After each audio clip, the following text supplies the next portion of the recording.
Saat diamankan pihak kepolisian, pelaku pengeroyokan bernama Diki Apriansa, 20 tahun, mengaku aksinya karena terpengaruh minuman keras alias alkohol.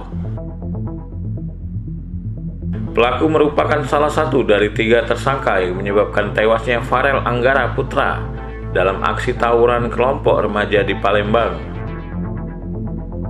Salah satu tersangka bernama Reza ditangkap terlebih dahulu, mengatakan dirinya hanya menginjak korban saat kondisinya telah bersimbah darah akibat luka dari senjata tajam.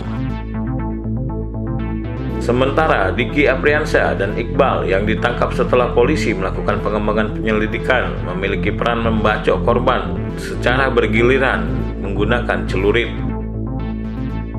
Dari pengakuan Diki, jauh sebelum terjadi insiden berdarah, tempatnya tinggal di Jalan Ogan, Lorong Pelita, Kelurahan Bukit Lama, Ilir Barat 1 Palembang, sempat diserang oleh kelompok remaja yang diduga merupakan kelompok dari korban.